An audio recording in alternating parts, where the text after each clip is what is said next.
Hi everyone, so today's video is all about the top 5 drought tolerant plants that I think are key in a dry, prairie, hot climate that will survive anything once established. And the first one I want to talk about here is Heliopsis. Now this was a plant given to me by my neighbor. You can see here it is extremely tall. It's about 5.5 feet tall, and the pollinators just love it. This plant does not get hardly any water where it's situated in my garden. The sprinklers don't hit it. And you can see here, it is just amazing. It is holding its own. It's from the rain last night. We're starting to see a little bit of a gap in the center here. But I have split this plant and I'm going to split it again and make more plants. In the fall, I usually split it. And it is just a beast. I highly recommend this plant for the back of a border because that's really where it belongs. Right now, I have it sitting in a spot on my border here on the kind of the corner edge. But it stands out to me. Every day I look out at it and I see this brilliant yellow color, and it's just a bundle of happiness looking at it. No work, no fertilizer. I just cut it back in the fall and it comes back every spring, and it's just more and more beautiful. And it's not really one that suckers a lot either. I have taken the odd shoot off of it here and there, but I've used them to replant. So I highly recommend this plant. My number one favorite drought tolerant plant. And I'm going to go with my most favorite to my least favorite, but this one definitely exceeds all my expectations. Lilies are so easy to establish in the garden, and they do so well. They come in a nice variety of colors. Some of them are reblooming, some of them only bloom once a year, but they are a great focal point in a garden. The wispiness of the stems gives it that light textured look, and they are just gorgeous, and they love the sun. And I can't say enough about daylilies. They are a great filler plant as well in the garden, and they are not picky about their soil conditions. In fact, all these plants I'm going to mention to you are not particularly picky about their soil conditions. They don't need a lot of compost. Surely they don't need any fertilizer with these because they just do so well, and they climatize nicely to any kind of environment, and they don't need a lot of water. And you can see here I've got a couple different colors going here.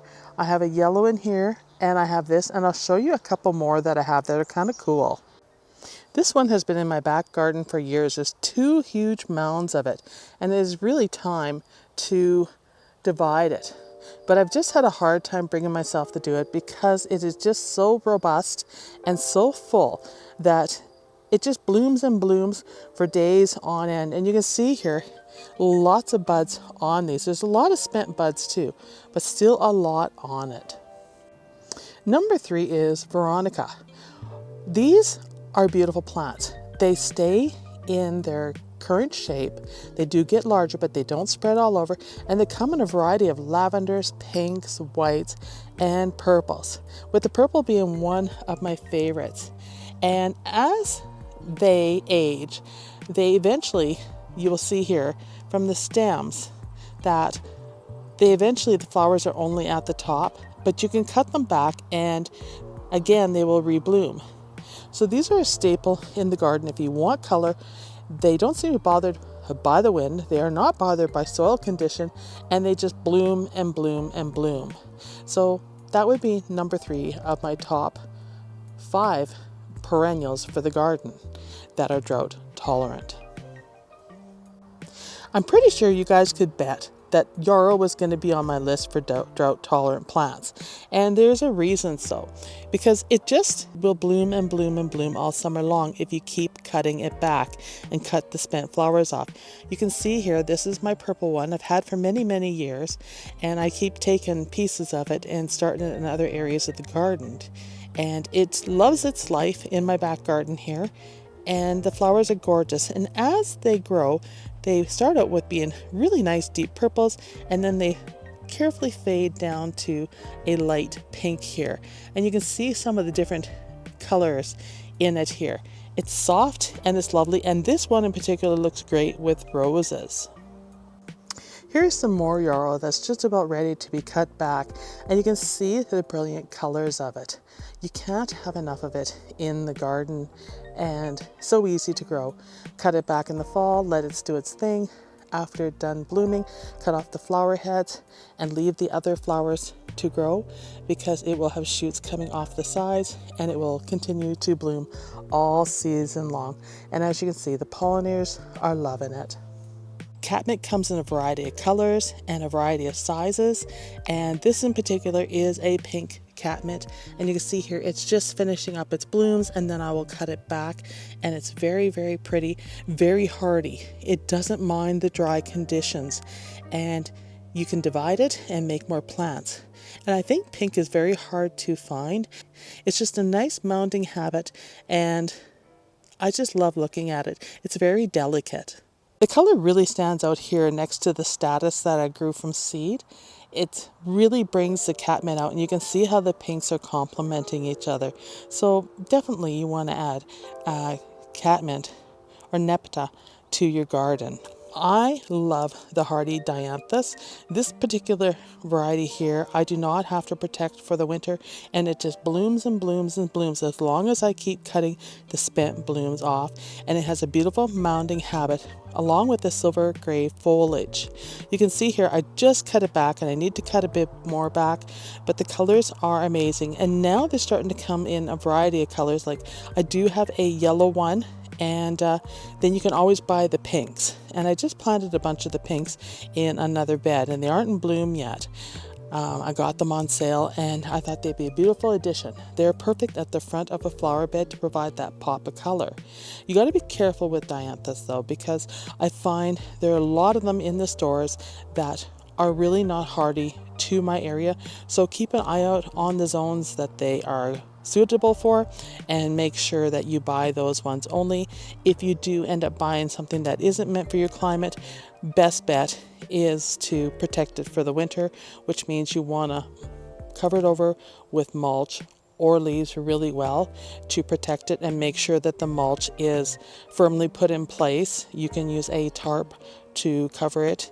You could use even newspapers to hold it in place, and that will protect them for the winter. But if you don't want to do that, then pay attention to the zones for your plants. Do a little research on them before you buy them, and then you won't have to do any of that extra work. Other notable mentions are coneflowers. They are seriously very drought resistant once established, but the big thing is to get them established and keep them well watered until they put down roots, and then you don't need to worry. Cut them back in the fall or in the spring, and you will have a beautiful cycle of blooms. There are so many different colors. I found this one recently at Home Depot, and I think it is really beautiful. The colors are pretty darn striking, and it just has an all about nice look to it. And I'll show you what this one is, and you can see it there. These are the shades of pink coneflowers, and they're just gorgeous. So I got to get those in the ground. Now I want to share with you another notable mention, which is Russian sage. And I know a lot of people believe denim and lace is a really good one, and it is. It's very drought tolerant. But I found this one here, and I'm showing you some of the plants I just recently picked up. And this is Russian sage, and I'll show you which one it is. Just trying to multitask. And this is Compact Bluesette Lavender Blue, and it is the Russian sage here, and you can see here it's hardy to -34. It's going to get 91 to 122 centimeters high, and it's going to bloom midsummer to fall. It likes well-drained soil, but I find that plants like this that say well-drained soil that have a history of being drought tolerant do just fine in other soils. So don't be afraid to plant that in your garden too. I have 3 plants I'm going to put in this year to add to my collection of drought tolerant plants. And of course you can't go wrong with some blanket flowers. They're always a reliable plant, and they're perfect for the fall garden. And yes, I said that dirty word fall, but right now these are the plants that are going to start blooming soon in your garden, if already established, will be the fall colors. Your oranges, your reds, your yellows will be very striking. I personally also consider hostas very drought tolerant, especially if they're in a shady location. But there's many now that can tolerate full or partial sun. So Summon Substance is one of those that can tolerate the sun. And you can see how big it is. I've got it combined with some lilies in here that are just fading out and very reliable.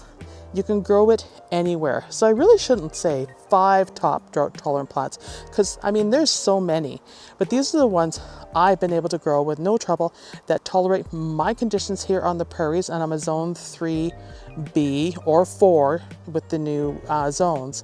But they tolerate the cold and they tolerate the heat, and if they don't get any water, they don't weep.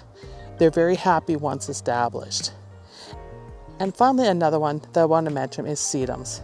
You can see here, Autumn Joy sedum, the Lemon Jade sedum, those are all great in the garden and they do very well. This one is in shade and you can see it's very green. Let me show you my Autumn Joy that is in full sun. And look at the difference in the color. Now these are the ones I split this year and put in the garden, and look at how red they are. They're almost as dark as the juga or the bugleweed. You can see the color here, and with the silver bullet beside it, it has really made those reds pop. But compared to my one in the back garden that's in shade, they're exact opposites. You would swear they were different plants, but it's all based on the conditions in the garden that they grow in. So in full sun, they take on more of a red tone. So if you're looking for black sedums, all you have to do is take your Autumn Joy and put it in full sun, and you will get a dark purple, almost a black toned sedum out of it. I didn't expect that from it, but I'm happy with the results. You can see over here with this one that we have the green down there, and then as it ages, it's turning the dark purple. So that's very interesting. So that's it. I wanted to share that with you on how things are looking and what plants I feel are drought tolerant that work very well in my garden. So if they work in my garden, they should work in many other climates, including desert climates. They should do very well for you. So thank you for watching, and I'll see you in the next video. And let me know what you're planting if you're going to try any of these. The list goes on and on for what can be a drought tolerant plant.